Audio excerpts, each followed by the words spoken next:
Hey guys, welcome to today's video. Today I want to take our time and address the topic of barriers to entry. Like, what is it that makes it so hard to start a nursery? Why is it that there's so little information out there in the world to actually help you get started with something like your own nursery? I mean, I don't know anywhere you can go to online and just say, hey, here's the authoritative manual to starting your own nursery. Everything you ever would want to know. Like, there are legitimate concerns and legitimate problems and legitimate hang-ups that people have in starting their nursery. And today I want to briefly just address what some of those hang-ups are and how you might go about handling them and how you might overcome some of the hurdles that are in your mind or physically in front of you when it comes to things that stop you from getting started with your own backyard nursery.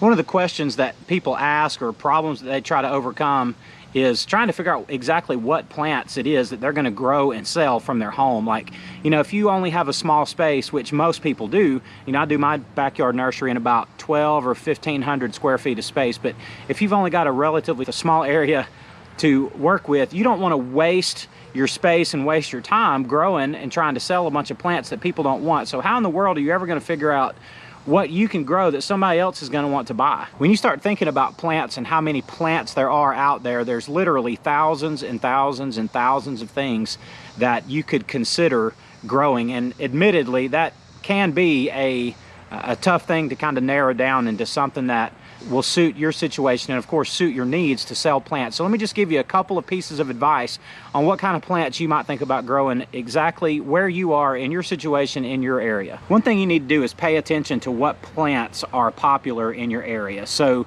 maybe you live in a place where a tree like a crepe myrtle is really popular and you see them all over town. You see them in people's yards. Everywhere you go, you see crepe myrtles blooming this time of year, at least where I live, and I'm going to know automatically that that's a good plant to consider. What are some other plants that you might think of growing? Look at evergreen things, like what kind of shrubs and what kind of privacy and screening trees are people growing commonly in your area. Maybe you live somewhere where azaleas are plentiful, that fabulous early spring blooming plant, the azalea, or a staple plant like the boxwood, just a foundational shrub, or something like the hydrangea that I grow so many of that bloom beautifully throughout the summer.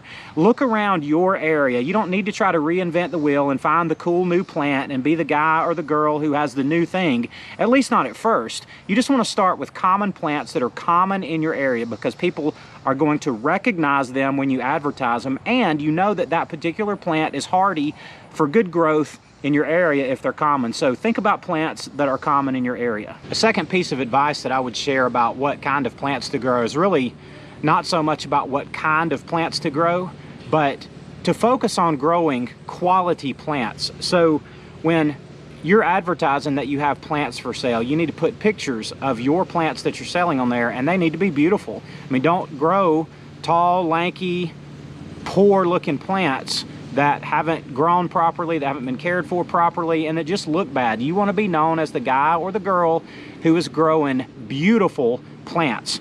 So focus your attention on a few plants, a few varieties of plants. Think about 3 plants or 5 plants that you might focus on to start, and learn how to grow just a few things. You don't have to grow 1,000 different varieties of plants in your backyard. You likely don't have room to do that anyway.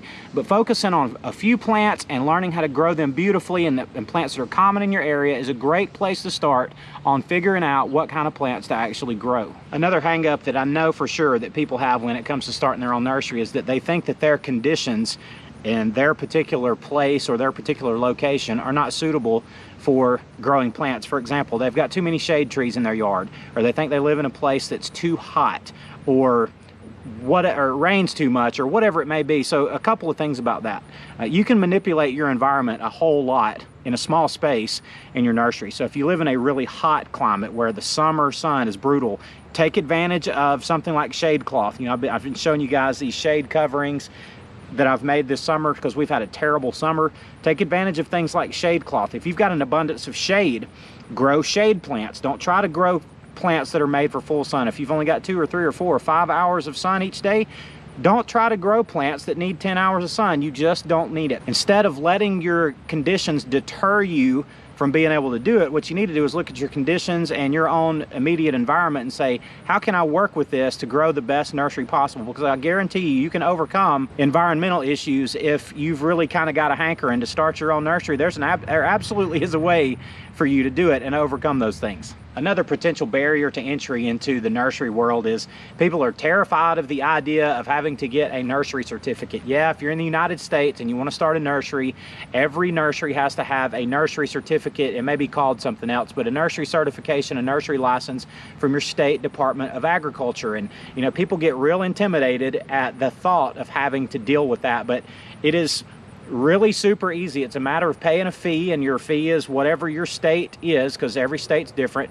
and having an inspection of your facility by an inspector to come out, and they just kind of look around, check out your plants, check out what you're growing and where you're growing it. And it's a little bit of paperwork, and when I say a little, I mean it's just filling out a form, and there's really nothing to it. So just understand that anybody, you don't have to have acreage, you don't have to have a commercial location.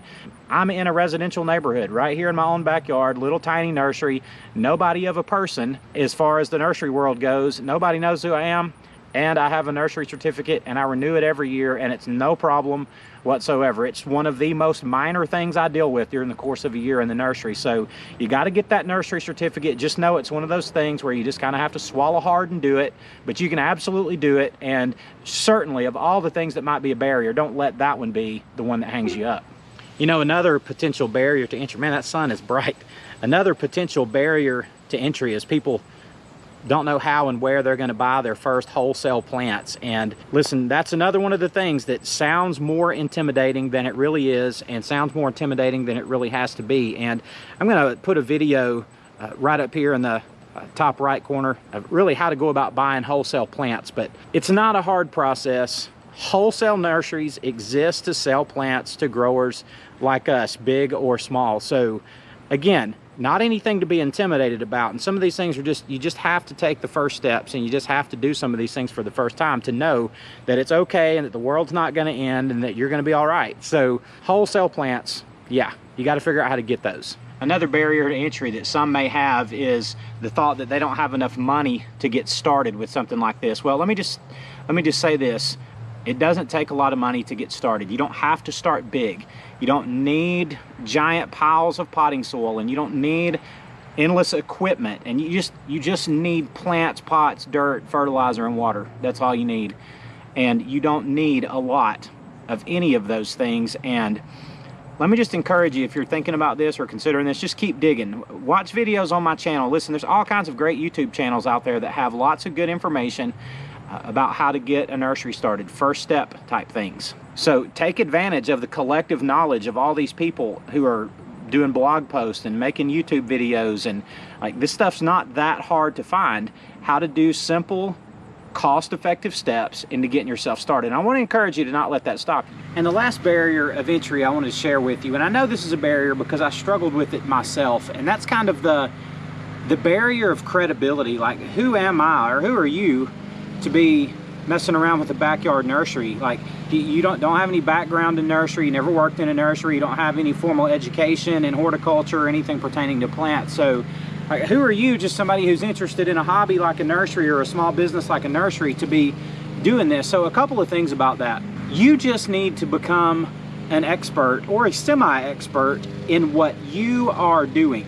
You don't need every answer about every plant and every landscape situation, and you just know your plants. If you start your nursery out with 3 plants, then take 2 hours and learn everything you can learn about those 3 plants. Memorize some simple facts, some basic planting techniques about those plants, master them, and you will be well on your way to knowing plenty just to deal with simple questions that people ask about plants. When it comes to things like your nursery certification, look, your state Department of Agriculture doesn't exist to make this hard on you. So you just make a call or fill out a form or whatever your state requires you to do, and you just do it. And like, part of doing awesome things in your life is just kind of being uncomfortable sometimes. And chances are, if we're not uncomfortable at least sometimes in our life, then we're not doing awesome stuff with our lives. So we don't want to just waste away because things are hard, or because we feel inadequate, or because we feel intimidated, or because we feel like a fish out of water. So I just want to encourage you, like, Don't get stuck on all the inadequacies of your unanswered questions. Listen, we live in the information age. You can find videos and endless information about virtually anything, including all things starting a nursery. So let me encourage you to not get hung up on the inadequacy, like the feelings of inadequacy pertaining to all of this. Because yeah, you're starting something new. You are going into a world that you likely don't know very much about, but the only way to learn is to learn and to get started and to make mistakes and ask questions. And I want to encourage you to dive in and to start now. So guys, that is it for hey Penny, that is it for today's video. I love y'all. I'll see you on the next one, and just get started. Don't let this stuff hang you up. You can absolutely do it. See you next time.